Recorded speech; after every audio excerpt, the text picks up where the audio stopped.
Assalamualaikum warahmatullahi wabarakatuh. Halo teman-teman semua, kembali lagi berjumpa lagi dengan saya Latifianto, masih di channel dan di pembahasan yang sama, yaitu soal perkembangan terbaru dari timnas kebanggaan kita, timnas Indonesia. Tapi sebelum saya masuk ke dalam pembahasan yang ingin saya ketengahkan ke kalian semua, saya ingin mengucapkan banyak terima kasih buat kalian yang sudah subscribe, buat kalian yang sudah menyukai dan memberikan kritik komentarnya di video-video saya sebelumnya. Saya doakan semoga kalian semua sehat-sehat terus gitu ya, senantiasa diberi kesehatan, dilancarkan rezekinya. Yang belum berjodoh semoga lekas ketemu dengan jodohnya. Yang sudah berjodoh dan sudah berkeluarga, saya doakan semoga menjadi keluarga yang harmonis, langgeng, dan senantiasa dilimpahi kebahagiaan sepanjang hayat. Yang terpenting teman-teman, apapun kondisi dan situasinya, kalian tetap harus mendukung, memberikan dukungan penuh terhadap timnas Indonesia, menjadi saksi hidup dari perjalanan timnas Indonesia menuju Piala Dunia, terutama Piala Dunia 2026. Oke, ayo kita masuk pada pembahasan yang ingin saya share dengan kalian. Di dalam dialog terbarunya bersama sebuah media, tentu teman-teman sudah tahu ya berita tersebut. Ketua Umum PSSI kita, siapa lagi kalau bukan Pak Erick Thohir, itu mengungkapkan bahwa timnas Indonesia masih membutuhkan naturalisasi tambahan di dua posisi penting. Sebelumnya PSSI mengisyaratkan bahwa walau sudah melakukan naturalisasi banyak pemain, PSSI tidak menutup pintu untuk kemudian menambah pemain diaspora lagi. Dalam kesempatan tersebut, Pak Erick Thohir mengungkapkan bahwa skuad Garuda itu masih membutuhkan 150 pemain terbaik yang terdiri dari pemain Indonesia maupun pemain Indonesia yang ada di luar negeri. Tentu yang mau mendukung timnas merah putih. Memang benar bahwa saat ini teman-teman PSSI masih fokus untuk memproses naturalisasi oleh Romeni. Karena pemain ini itu sangat penting nantinya di timnas Indonesia, terutama untuk lini serang kita. Yang selama ini memang seringkali menjadi persoalan gitu ya. Lini serang kita, walau bagaimanapun harus kita akui masih kurang tajam. Kita tidak bisa memungkiri penampilan penting dari Rafael Struijk dan Ragnar. Tapi dua pemain tersebut masih belum cukup bisa diandalkan, terutama untuk mencetak gol. Pemain seperti Rafael Struijk yang terus dimainkan oleh Shin Tae-yong lebih cenderung untuk membuka ruang. Kita bisa lihat performa dia saat tampil bersama timnas Indonesia saat melawan Arab Saudi.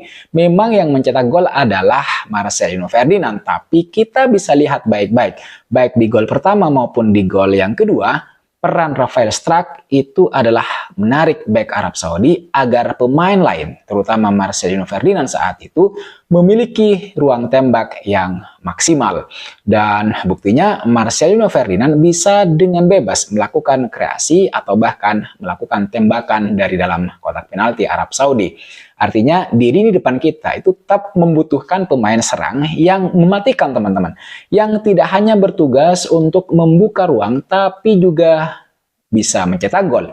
Itulah pentingnya PSSI untuk saat ini fokus memproses naturalisasi oleh Romeni.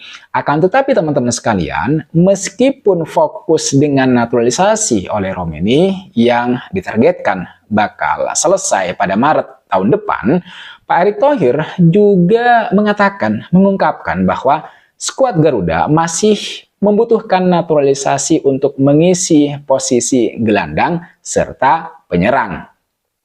Artinya dari pernyataan tersebut kita bisa menggarisbawahi teman-teman bahwa meskipun sudah memiliki oleh Romeni yang baru diproses, PSSI masih menargetkan untuk menaturalisasi pemain dengan posisi striker yang lain. Itu yang pertama. Yang kedua, seperti yang sudah saya bahas sebelumnya, PSSI juga menargetkan untuk menambah pemain naturalisasi yang berposisi sebagai gelandang untuk kemudian memperkuat lini tengah timnas kita. Sekali lagi teman-teman sekalian, memang benar bahwa saat ini PSSI sedang fokus untuk menyiapkan proses naturalisasi oleh Romeni. Tapi dari pernyataan Pak Erick Thohir yang saya sebutkan tadi, kita bisa menarik pemahaman bahwa ke depan PSSI juga sedang menargetkan dua posisi sekaligus, yaitu lini serang dan kemudian lini tengah. Untuk lini serang tentu selain oleh Romeni yang sudah fix begitu, saya kira sekali lagi ini pendapat saya. Pasti kalau dicari sumbernya ya tidak ada, karena ini sekali lagi adalah pendapat atau hemat pribadi. Jadi saya kira ada dua pemain yang bisa ditargetkan oleh PSSI untuk dinaturalisasi, yaitu Mauro Zylstra dan kemudian Emiliano Jonathans. Untuk Mauro Zylstra saya sudah bahas di video sebelumnya. Sekarang saya ingin fokus untuk membahas soal Emiliano Jonathans yang juga bisa menjadi target berikutnya untuk dinaturalisasi. Dan memang pemain ini itu sempat santer dikabarkan bakal dinaturalisasi oleh PSSI. Menurut dia PSSI sudah sempat menghubunginya, tapi saat itu dia baru sembuh dari cedera panjang dan dia menjawab untuk saat ini dia mau fokus mengembalikan performanya terlebih dahulu. Jadi teman-teman sekalian, bagi kalian yang belum tahu gitu ya, Emiliano Jonathans itu memang pernah gitu ya, secara belak-belakan mengatakan bahwa dia pernah dihubungi oleh pihak PSSI untuk proses naturalisasi. Dia menduga alasan timnas Indonesia mau menaturalisasi dirinya adalah karena selama ini Indonesia sudah banyak menaturalisasi pemain yang posisinya sebagai back, bukan penyerang. Penyerang Vitesse Arnhem tersebut memang sangat memenuhi syarat untuk kemudian bergabung dan memperkuat timnas kita, timnas Indonesia. Pertama, sangat jelas dia memiliki darah keturunan dari sang ayah yang berasal dari Depok, Jawa Barat. Alasan yang kedua teman-teman yaitu karena dia adalah penyerang yang bisa mencetak gol. Dia mengklaim bahwa dirinya adalah penyerang yang bisa mencetak gol dan menurutnya saat ini Indonesia belum memiliki penyerang striker yang seperti itu. Penyerang yang memiliki mode predator di setiap pertandingan. Seperti yang sudah saya bilang tadi teman-teman, menurut Emiliano saat diwawancarai oleh media Belanda yaitu Insta Football Zone, pemain-pemain Indonesia yang didatangkan sejauh ini itu kebanyakan gelandang dan back gitu ya. Belum ada penyerang sama sekali. Jadi saya rasa, kata Emiliano begitu, itulah alasan Indonesia memilih dia sebagai seorang penyerang yang bisa mencetak gol dan bermain di Belanda. Wawancara itu tentu dilakukan jauh sebelum Pak Erick Thohir bersalaman, duduk berdua dengan Ole Romeni. Kemudian alasan yang ketiga teman-teman adalah kenapa Emiliano Jonathans pantas untuk menjadi target dalam daftar yang harus dinaturalisasi oleh PSSI adalah gaya permainan Emiliano yang berbeda. Maksudnya adalah dia termasuk pemain depan yang kreatif, yang tidak hanya bisa mencetak gol, tapi juga bisa mengkreasikan serangan dengan baik, yang nantinya bisa berujung terciptanya gol ke gawang lawan. Karena begini, menurut saya, beberapa pemain depan terutama itu kan terkadang hanya bisa menunggu bola di depan gawang lawan, tanpa bisa mengkreasikan sendiri serangan atau ruang untuk menembak. Emiliano adalah pemain yang dinilai oleh PSSI itu memiliki gaya permainan yang berbeda. Gaya permainan yang kreatif. Hanya saja memang saat itu teman-teman, Emiliano belum memutuskan akan memilih timnas Indonesia. Karena kebetulan saat dia dihubungi oleh pihak PSSI seperti yang dia katakan, dia baru pulih dari cedera ACL yang cukup serius.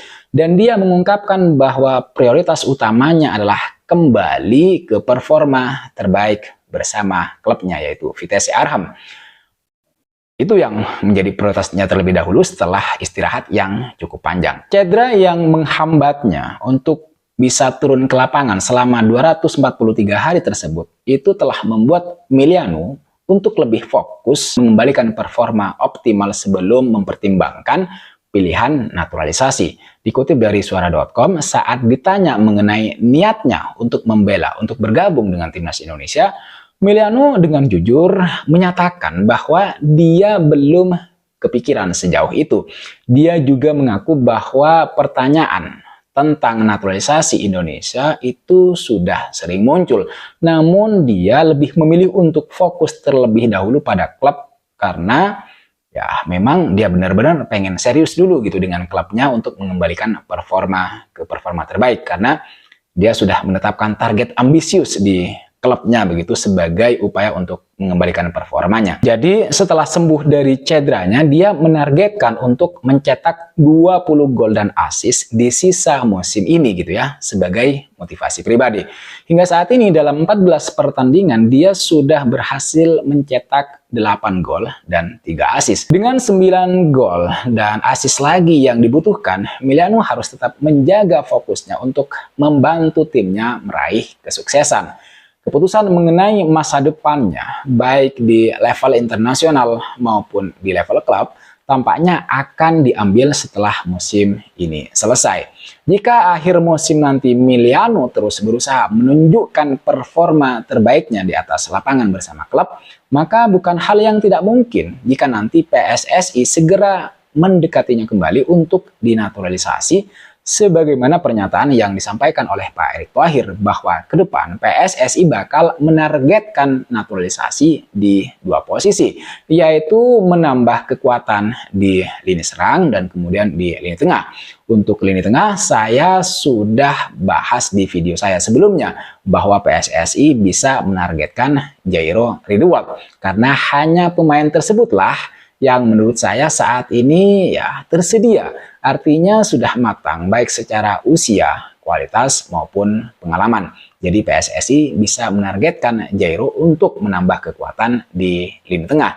Dan untuk lini depan ya pilihannya 2, entah itu Emiliano Jonathans maupun Mauro Zylstra. Ya tentu saja PSSI harus terus memantau kedua pemain tersebut atau pemain-pemain yang lain yang posisinya sebagai penyerang alias striker.